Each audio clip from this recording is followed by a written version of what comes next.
Ah, kia ora, ke te pē koe. Welcome to another Kiwi vlogger vlog. Basically today it's just me and my friend David who are doing this live stream. If you don't catch it live, you'll be able to catch it up later on in the thing. But basically this is going to be basically about politics, US and Kiwi. David is a US citizen, so he's going to be able to answer got some questions for a US citizen to ask, and then both me and him will be able to answer some New Zealand questions that we have as well. So we'll start with the American ones. So David, just introduce yourself a little bit, like who you are, how you know me. Yeah, sure. So I'm a dual citizen, US and New Zealand. I was born in New Zealand, raised in New Zealand, but my mum's from Detroit. I'm married a Texan, and I go to the US as often as I can to see family. I've known Nick for bloody hell, Nick. What is it, like 12 years or something, right? Something like that, yeah. And Nick knew my older brother before that. We weren't in the same circle. But yeah, so that's me. I work in corporate finance as well, so I've got a little bit of an idea on finance and the economy in general. So yeah, that's probably me. Okay, so first question, being a US citizen, tell us what it's like voting from another side of the world. Personally, I've never voted in the United States. So my understanding is that people that have residency in the United States, they can vote absentee, right? So my wife, for example, she's got residence in Utah, I think, or Texas. I don't know. She's bounced around a bit. So she can vote as absentee for her area, and therefore she has representation therefore she has representation. Myself, I'm not a resident of the United States. I live in New Zealand. I've never lived in the United States, so I don't have representation, so I don't vote. Yeah. Okay. Do you think there should be a way foreign-based US citizens like yourself to vote? To be honest, I don't really care. So the system between New Zealand and America are very different, right? So New Zealand, we got MMP. Everyone's kind of in the same boat. We all, and even if you move overseas, you still vote for the prime minister. We're a very micro economy. United States is large. There's 100 people for every one person in New Zealand, and the geography is huge. You're dealing with 50 states, which are essentially 50 different countries. So that's why it's a republic, right? Each state casts its vote for the president, right? And that's that part. The democratic part of it comes into play when you're voting for your governor and you're telling your electorate voters who you want them to vote for when it comes to the president. So when it comes to that side of things, like really I can understand I would need to be a resident in a state in order to be able to have a vote for the president. So yeah, that would be. But meanwhile, I do my taxes in the United States. I do taxes US and New Zealand, so therefore I think I should. Okay. Just a side note, Guam being part of, ruled by America or American colony, I guess you would be able to call it, they don't get to vote in the American elections. Do you think they should have an opportunity to vote in that, or? Are you talking like places like American Samoa? Yeah, like American Samoa and Guam. Bro, I don't know. Like they've got US passports, right? I've met a couple of American Samoans. They've got strong as American accents, but to be honest, that's like asking should people in Rarotonga vote for who the prime minister is in New Zealand, because we've got a similar relationship with Rarotonga as the United States does with American Samoa.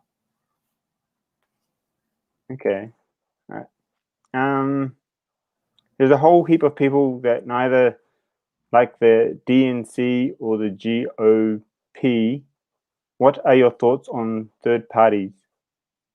Oh, good man. Yeah. So the problem with the United States system is that it's very, very, very two-party, right? It's kind of like a first past the post sort of situation, which encourages and just funnels everyone's votes down to the two-party and forces a situation where you vote for the lesser of two evils. I don't like that kind of situation at all. And, moving away from a two-party system would benefit the country, I think, overall. So I would like to see an increase in third-party or, independent party, minor party representation or influence in the federal government. And my opinion is that you should be voting for the person who you think aligns closest to what you want to be able to see happen. You're voting between the lesser of two evils is like voting between, would you rather be raped or murdered?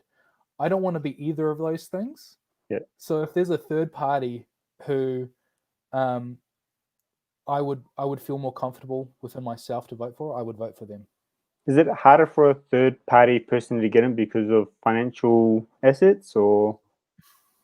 It's harder general, really. Like you got to have a lot of steam. You have to have a lot of momentum. I forget the bloke's name now, but in 2016 there was a bloke who used to work from CIA, and he tried to win Utah and split it so that neither Hillary nor Donald Trump wins. If anyone can remember who that person's name is, you can let me know. But he failed, because the mentality is so strong of this or that, left or right. Okay. Last question for the US. How many LDS voter supporters, both LDS, they support Trump, simple reason they don't like Hillary in the White House. How do you think it will go this time around? I saw a lot of videos and a lot of testimonials from people that were saying, Hillary is actually the better vote, and people that are voting for Trump because they don't like Hillary are idiots and stuff like that. That kind of dialogue. When you come through this way and you judge, you have to really judge it based off of the track records at this stage. Who has done more for the country, right? You've got Donald Trump who's actually done quite a lot of good. Got unemployment across the board down.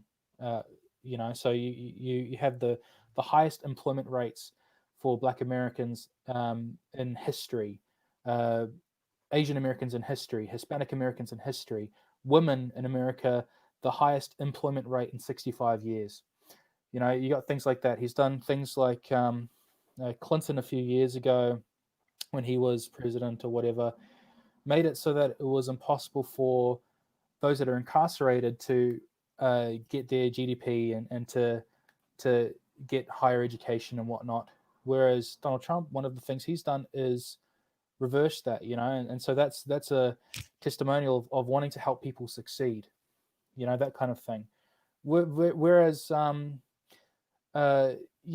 his opponent was the vice president for Obama, where a lot of these social disharmony started, right? He was part of it. He was part of the reason why it started. He created the problem, right? And you got his running mate Kamala Harris, who, I'm not going to talk too much about her, but she's a pretty bad person.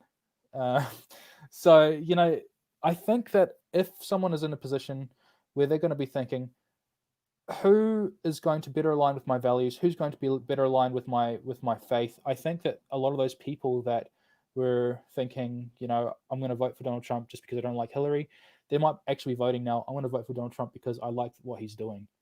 And he's actually, coming down hard against the riots and everything else like that. Okay. Yeah. So, talking about the riots, the Black Lives Matter movement, is that something that as New Zealanders we should get involved in, or should we keep America, and New Zealand do New Zealand? Oh, that's a good question, isn't it?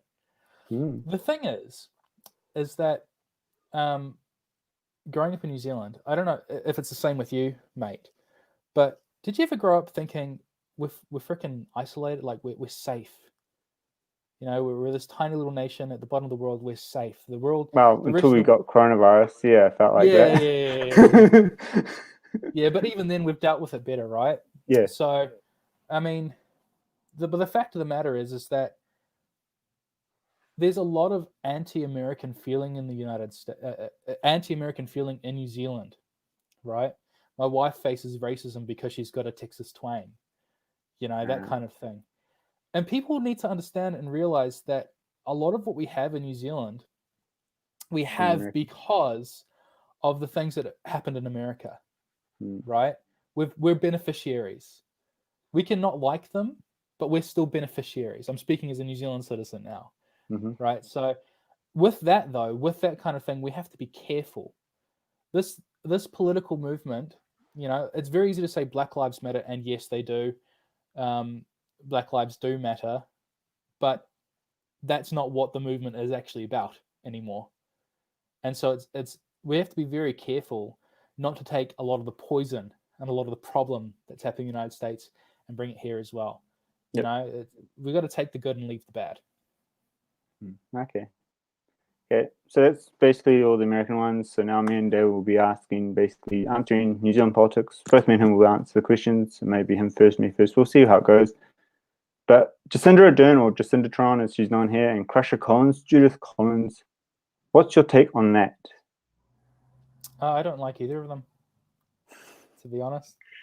So, you know, the Crusher's a bitch, right? but Jacinda's fake, you know. So I don't like either of them. I really don't, and I don't want to vote for either of them. Neither of them are aligned with what I want to see for the country. Neither of them are aligned for what I think is best for the country. So no, I don't want either of them. Yeah, well, I'm kind of in the same boat as you. It's like I don't like either of them. Like, don't like Jacinda Ardern or Judith Collins. I mean, I've usually voted not high parties as like Labour and National are high parties here in New Zealand. I haven't really always followed one of them. I've always gone for the minority parties. When I first started voting, I basically voted for Families First, when they were a party then. They've now dissolved. But yeah, basically like I never really have liked Labour though, so that's one of the downsides. But I will never vote National or Labour. I'm always going to go for one of the minority parties. At the moment, I'm kind of going down towards the ACT party because his policies are kind of like what I kind of look into. Yeah, I agree, bro. I'm probably going to be voting. I'm going to be voting ACT this year for my party vote, 100%. Yeah, like we have enough social welfare at the moment. We have enough of a safety net. We have enough of all of that sort of stuff, which is where, you know, both National and Labour, they both do that stuff, right? What we need is a strong economic rebound, and only ACT will be able to give us that. Yeah. You know, and yeah. So, as Christian learning chaps like ourselves, what is the best option? The best option for anyone, doesn't matter what religion, is to vote according to your conscience. Yeah, I reckon don't like politics is a hard thing. I mean, it's good to read up, do your study on it. But yeah, basically, if you find someone that is teaching what you like last elections, I voted Winston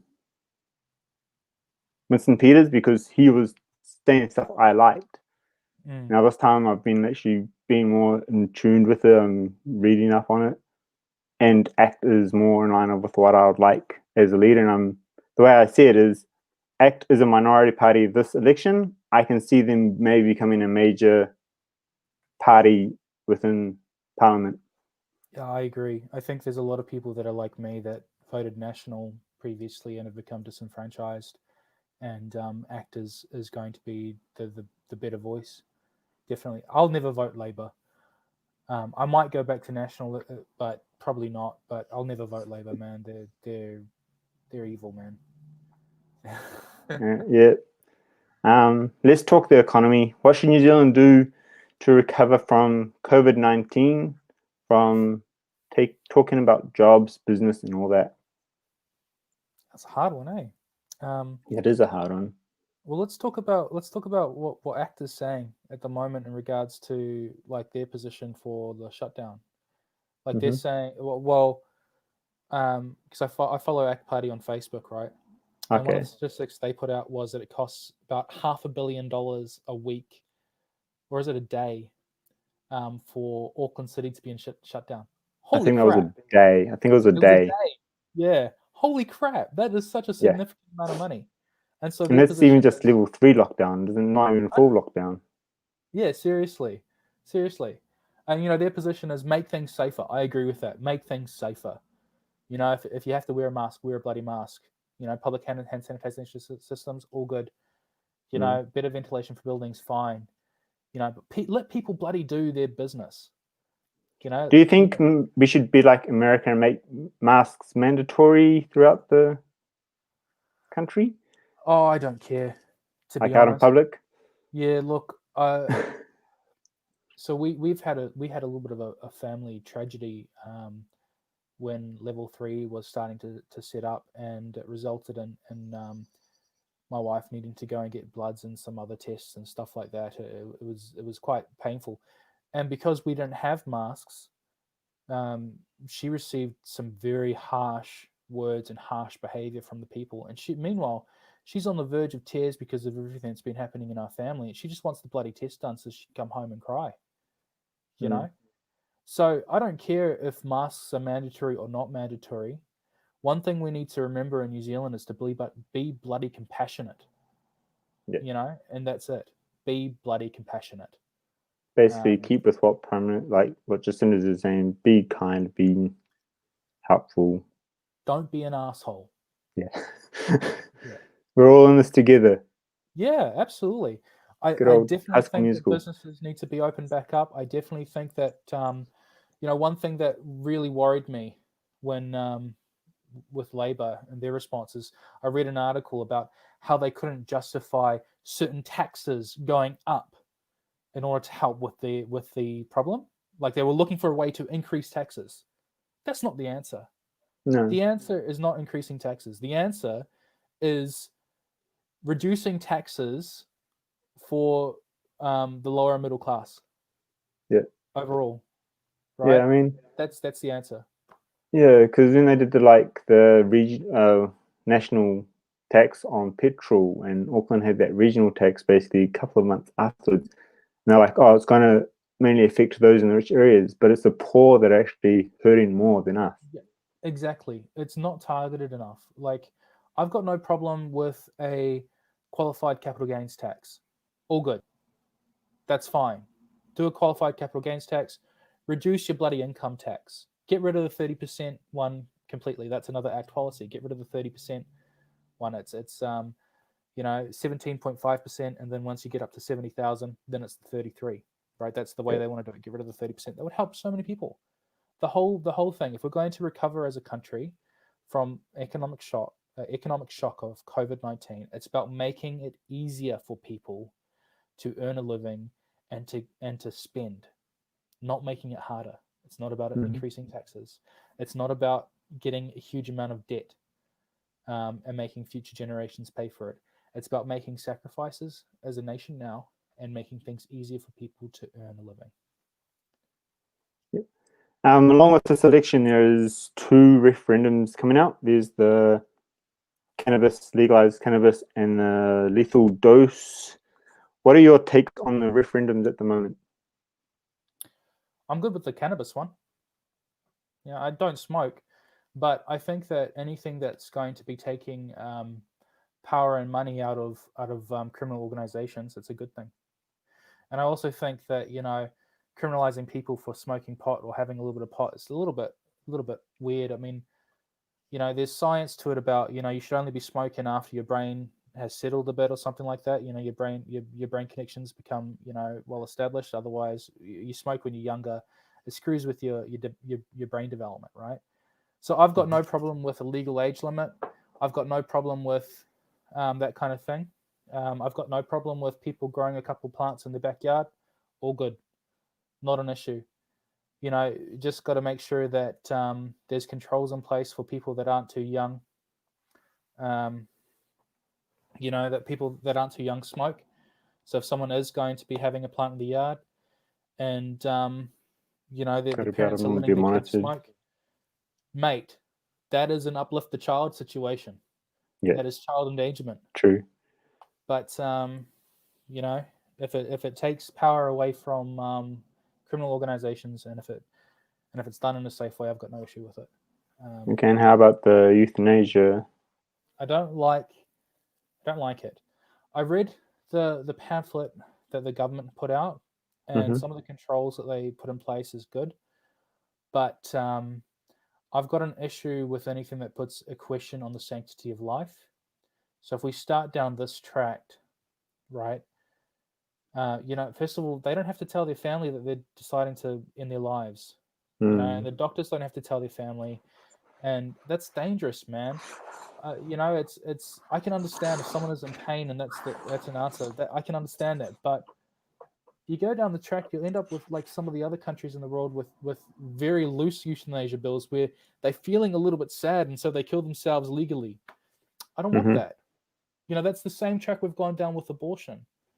Where at the moment the law is, the child could, up till birth, be aborted. I don't want to go down a track where we don't value life. We should value life. We should value each other. All right, well, my thing at the moment is I'm yes for the euthanasia because I mean, if someone's in pain, they should be able to get out of the pain and go the way they want to. I mean, my grandmother just died recently, and she was in a lot of pain. She had a blocked bowel, and she was in a lot of pain, and it just felt sorry that we couldn't really do anything about it. Like we couldn't ease that pain. We just basically we knew she was going to pass, and we just had to wait for nature to take its path. Basically, and it does hurt watching her in that pain. Not can't really do anything about it either. But with the cannabis, I'm still kind of like it's good, it's bad. I just don't know how it's gonna be like police. I guess I like yes, there's gonna be legal age on it. Yes, you can grow your own plants, but then yes, it's like how are they going to control kids from not taking from their own plants That's and that's that's the problem, right? yeah. Yeah. Maybe we don't have people allowed to grow it in their backyard, and maybe we do it like some other places. We have to go to a designated place to buy and smoke or something. You know, that's all good. All right. How about the tax on weed?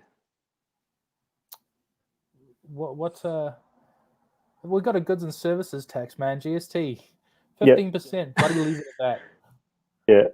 You know, Have we, yeah, we tax like. Do you think there should be a higher tax on weed because it'd be more because of it being like how we have like a high tax on alcohol and cigarettes? Do you think there should be like the extra tax on weed? so I've thought about this, and the whole idea of targeted tax rates on alcohol and on cigarettes and things like that, they're designed to disincentivize a behavior. The problem is that those that are affected by it are usually those in a lower socioeconomic situation, and they're addicted. And so all you're doing is that it's costing them more to be able to feed that addiction and leading less money to be able to feed their kids and other things like that. So I've thought previously about different GST rates for different things. Maybe we up the GST rate for luxury goods and we get rid of GST for like fruits and vegetables and stuff like that. But it's too complicated, and New Zealand has done very well in getting into a very simplified tax regime. So I think we get rid of targeted taxes completely. We do GST flat against everything, and then we address the underlying situations. If you want to disincentivize a behavior, if you want to disincentivize alcohol abuse, you incentivize a different behavior. So instead of making it so it costs more for them to drink alcohol, treat it like a mental health problem, you know, help them address the underlying problems and help them overcome that addiction. That's a better outcome than just making it more expensive for them to buy booze, in my Okay. opinion. And I don't know the full mechanics of how that would work, but I'm a big believer in helping underlying problems and helping people to achieve rather than penalizing them because they're making a certain choice. Right. With the legalizing of weed, do you think it's a thing that Labor's made, or do you think it's from the Green Party? I don't care. I don't care where it came from. You know where it came from? It came from the United States. All the smokers in New Zealand. One more reason why you should stop hating Americans. But yeah, I don't care where it came from. It's a good thing to get money out of criminal hands. Yeah, because I know, like many years ago, Green Party were actually trying to legalize marijuana, and they kind of fell through with that for many years. So I thought maybe it was like a thing that they wanted to try and do now. Like before, they used to be with National. Now they've aligned with Labor, and they've been able to get in with Labor. That they might be able to push it a bit more. Do you think that would be? Yeah, I don't know, man. Like, it doesn't matter. It really Okay. doesn't matter. I think again, it doesn't matter where a policy comes from, if it's a good policy or if it's a bad policy. There's definitely room for this legalization of marijuana thing to be improved, as we've discussed, the growing in your own property thing. Maybe you need a permit for that. You know, maybe you need a permit to be able to grow a couple plants in your own yard. Yeah. That's probably a way to get around it. But yeah, I don't care where it came from. It just matters. Like, the outcome is what matters. All right. Let's talk houses. Well, you've just recently bought a house. I've had my house for a couple of years. If you had to do it all again, would you have bought a home during COVID? Yep. Hell yes. Because you got to remember, before I bought this home, we never had a home.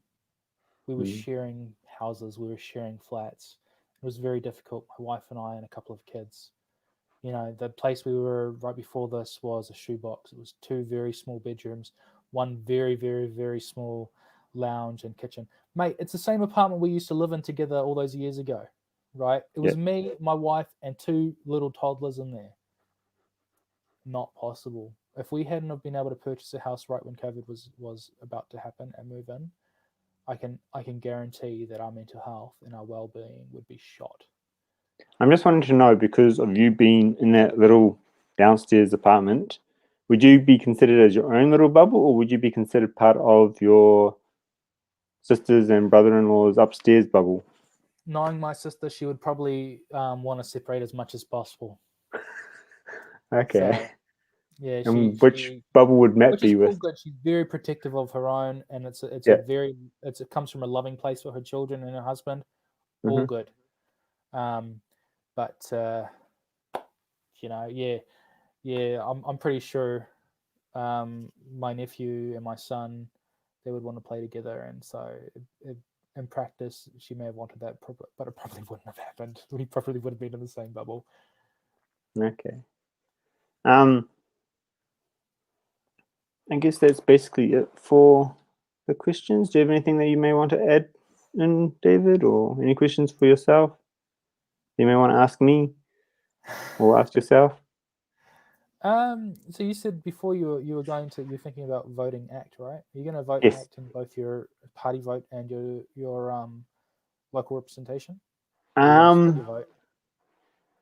More party vote. Localization, I think I may still go national, because national has actually done a lot on over this way, as Paula Bennett. So I know she's no longer in politics, but just because of what they've been able to do over in the Upper Harbour area, I still may go national for the seat. Yeah, I'm the same, man. I'm voting ACT party and national for where I am, because the bloke here is bloody great.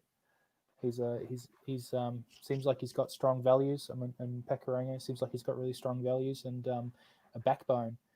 And I think he's only 25, but he's a good bloke. Yep. Well, thank you for your time, David. I know you've been busy with your 2 children. I've had to try and squeeze in as well with my 1 child, try and run around. But thank you for your input. And yeah, maybe we can try and do, after the whole lockdown, we can try and maybe do one together and on something different that you Yeah, might this do. is fun. Yep. Cool.